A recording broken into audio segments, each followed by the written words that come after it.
Everybody's on to this. But that does not mean that you don't have an opportunity to become have a certified janitorial services and clean these damn buildings. I live in Chicago. There's unlimited buildings, unlimited apartment buildings. They're building a new high rise on damn near every corner in Chicago. Imagine you come through the high rise every month and clean things.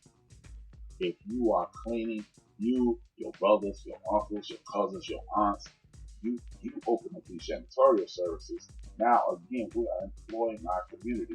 You're working overnight, and guess what? You don't work weekends. You work Monday through Friday. You get off Friday.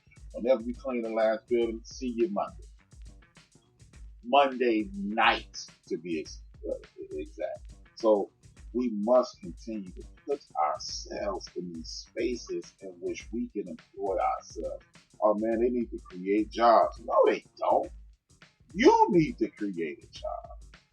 You need to create something in which you can employ yourself and your brothers and your sisters and your cousins. Like I said before, when I told you about the distilleries, these places are owned by people in our community, and people in our community need to be taking advantage of these places. If you don't take advantage of these things, you will fall subject to people who don't like you. Oh man, not all these people. Look, yes, if it's not all of them, there's enough of them that don't like you to make a difference. This is where we are in the world today. So I need people to get up off their behinds and start creating streams of employment. And if you don't, look, man, do for self and suffer the consequences. That's just the way it goes. I'm tired of us struggling. There are ways out of this abject poverty. Everybody is not an academic. So stop pushing your child who's not an academic into a university, because that's not where he belongs. He may be better suited to be a tradesman. Hey, plumbers make damn good money. Cleaners make damn good money. People who own distilleries make damn good money. We have to get out of this foolishness. Other cultures do not. Look, I understand that the people come over here from other nations. I'm going to make my son a doctor.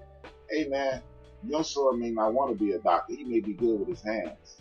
He may be a tradesman who's making just as much money as a doctor. Because guess what? That rich doctor and that big nice condo or that big nice house, he got to call your son, and your son gonna charge him $700 an hour to do 2 hours. He gonna make it last 2 hours of work that he could have finished in 15 minutes. He gonna go home. Or, hey, I said time and time again, when these big buildings, if the air conditioner go out in the Willis Tower, that becomes either a big oven or a big see-through refrigerator.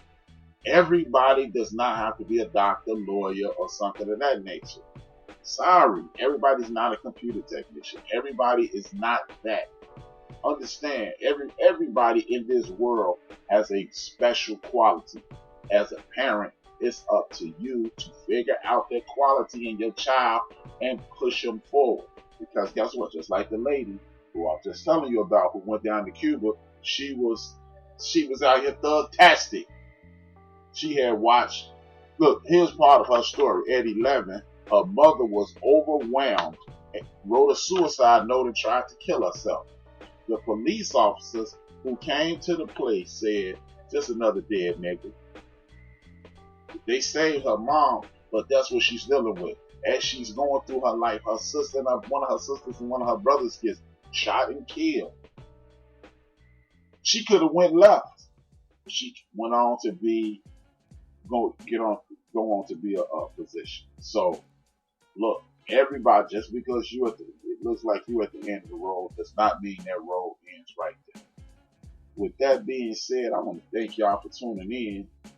I'm going to take this last break, and then I'll close out.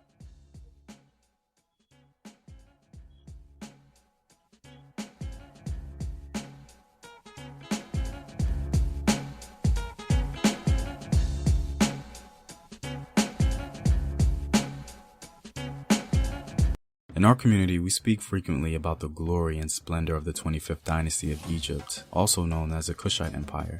This period in Nile Valley history is sometimes referred to as the African Renaissance because of how the Kushites restored Nile Valley culture and established numerous building projects. It was a very interesting time in Nubian history, to say the least, one that's memorable and noteworthy. However, we seldom discuss the details concerning the success and the failure of the last Kushite ruler of Egypt, and how his expulsion from Egypt by the Assyrians led to an even stronger Kush.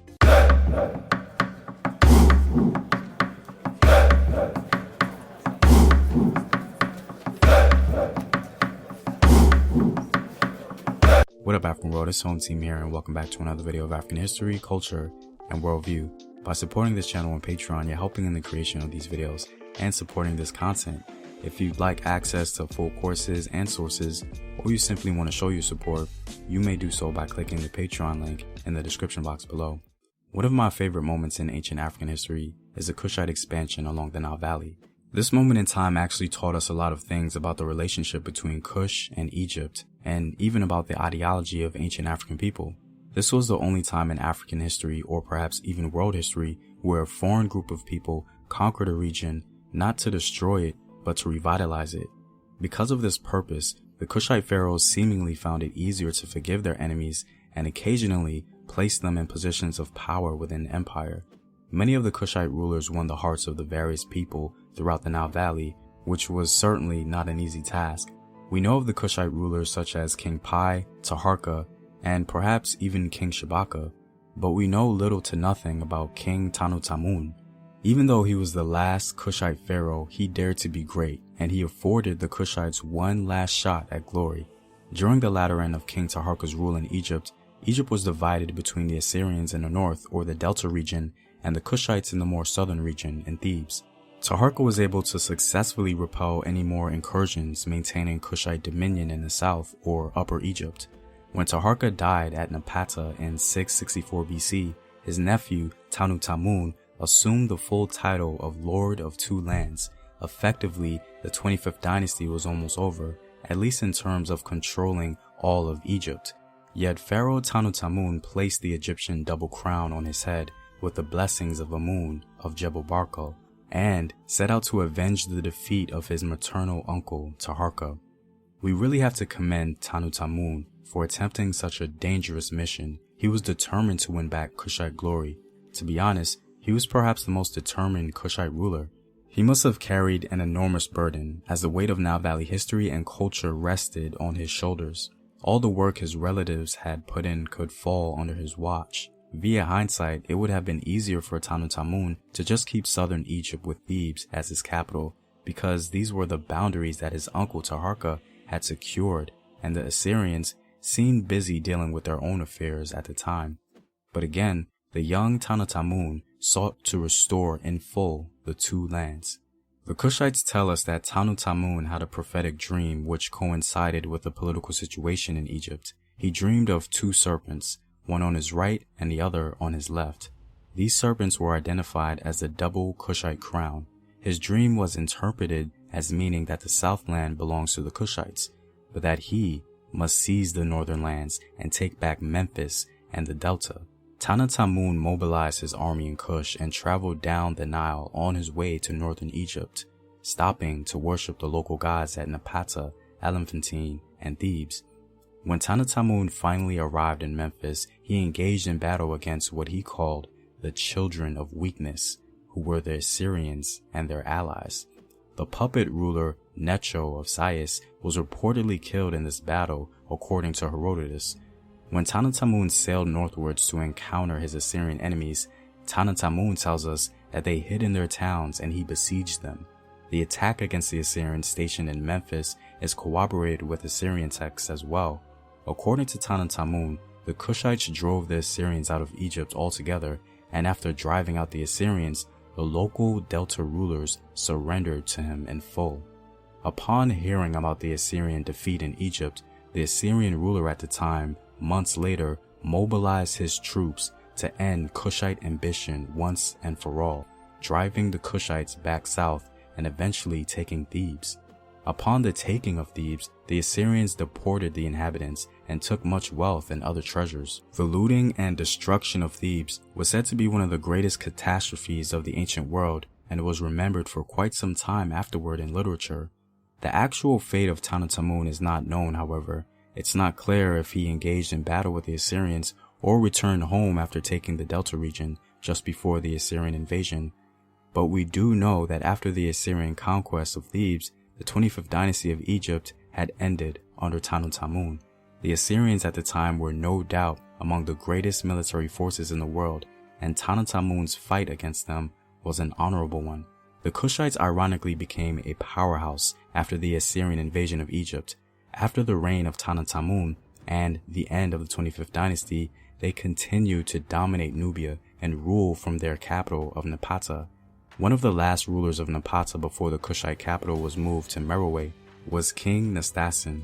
A ruler from Upper Egypt had clear ambitions to conquer Kush, as he believed the might of the 25th dynasty had dwindled, but he was very wrong. Nastasin's monument calls the leader of this Egyptian invasion Kambosetan. Unfortunately for the Egyptians, the Kushites were never again going to be a colony of Egypt, so Nastasin absolutely crushed the invasion with relative ease, and Nastasin claims to have taken many fine boats and other war treasures during this victory. Now, the end of the 25th dynasty may be seen as the end of a glorious Kush, but ironically, this downfall ushered the Nubian kingdom into its golden age militarily. After facing such a powerful foe, the Kushites were never again defeated wholesale by a non-African force. The difficult and unnavigable Nubian terrain, married with fierce Kushite resistance, halted the ambition of the Persians and even the greatest military force in ancient history, the Romans. The last pharaoh, as we'll call him, was not the end of the powerful Nile Valley Empire of Kush. It was simply a transition into a more powerful period, one that took on even more powerful foes and came out on top. It's time we look at the fall of the 25th dynasty and the reign of Tutankhamun not as the end, but merely the beginning of classical Kushite civilization. Well, I'm all out, guys. If you like these videos and want to help in its continued production, consider supporting the home team on patreon.com. The link is in the description box below. Know thyself. Remember your ancestors. Peace.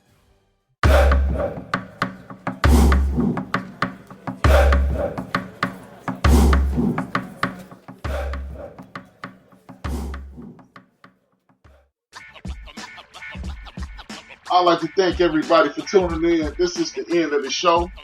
This is H-Rob-D. This is Build to Destroy. I'll see y'all Tuesday at 5 p.m. Central Standard Time. Built for this network. It's been a blast as usual. Holla at your boy. 2 fingers. 1 word. I'm out. Doesn't make sense for you to compete against. Calm down. Listen to America's best. We are built for this network, for the strong, not the weak.